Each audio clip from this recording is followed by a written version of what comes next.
Hello mga kakusina!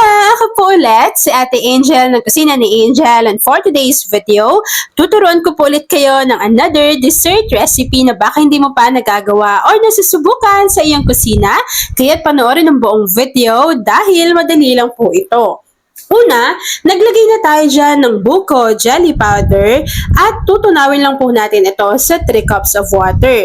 Haluin muna natin yan ng maigi bago pwede nang buksan yung apoy sa ating kalan dahil lulutuin lang po natin yung ating buko jelly powder ng ilang minuto hanggang sa makita po natin na kumukulo na ito.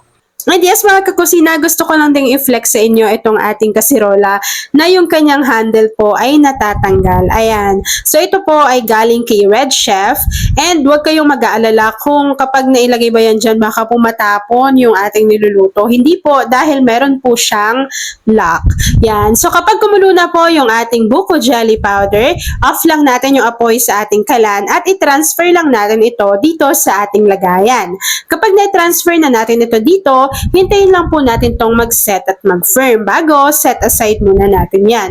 Dito ulit sa ating kasirola, naglagay lang tayo dito ng water. Kapag nailagay na natin yung water, hintayin lang po natin itong kumulo. Kapag kumukulo na yan, maglagay lang po tayo dito ng half cup ng maliliit na sago. Kailangan maliliit lang para mabilis lang natin siyang maluto. So kapag kumukulo na yan, lulutuin lang po natin to continuously. Haluin nyo lang para hindi siya manikit lang doon sa bottom nitong ating pan.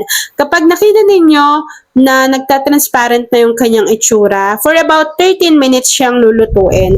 Tapos yung 2 minutes na sobra doon sa ating 15 minutes, kasi 15 minutes natin siyang lulutuin eh. So, 13 minutes yung may apoy, tapos yung 2 minutes, takpan nyo lang siya dyan. Kasi yung init na namuo dyan sa ating kasirola ay maluluto pa yung ating sago. So, kapag naluto na yung ating sago, set aside natin yan bago ready na tayo sa pag-assemble ng ating recipe.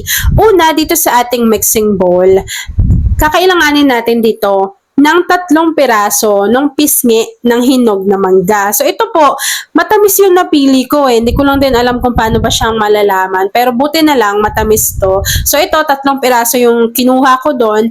Tapos, dinurog-durog ko lang po ito dito sa ating mixing bowl para lasang-lasa yung flavor na gagawin natin na dessert. So, kapag nadurog na po natin yan dyan, ito naman yung nag-set or nag-firm na buko jelly na mixture natin kanina. So, yung kalahati ay inano ko lang siya, kinayod na para bang buko. Tapos inilagay ko na siya dito sa mixing bowl.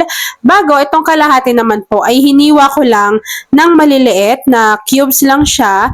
Tapos po, itinransfer ko lang siya dito sa ating mixing bowl. Pwede na po rin natin ilagay yung naluto at na-drain na natin na maliliit na sago. So kapag nailagay na natin yung sago, pwede na rin po tayo ditong maglagay nung hiniwa-hiwa natin na mangga. So ito, ang mangga na binili ko or ginamit natin dito ay 4 na piraso. Tapos po yung mga buto, tinapyas-tapyas ko lang din para mas makasama pa siya dito sa ating mixture. So kapag nailagay na natin yung mangga, ilagay na rin din natin dito yung isang lata or 360 ml ng evaporated milk at kakailanganin rin natin dito ng 1 can or 390 grams ng condensed milk.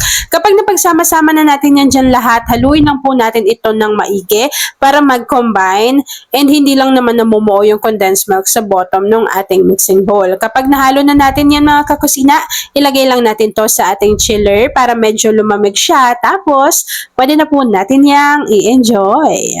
At ayan na nga mga kakasina, kapag lumamig na po yan, pwede nyo na po yang i-enjoy. At ayan na mga kakasina, tapos na naman po ang ating buko mango jelly sago. Kung nagustuhan mo yung ating video, please like and share this video. At kung hindi ka pa nakapag-subscribe sa ating YouTube channel na Kusina ni Angel, please click subscribe button, click mo na yung notification bell, click all para lagi kang updated sa bawat ina-upload kong mga videos.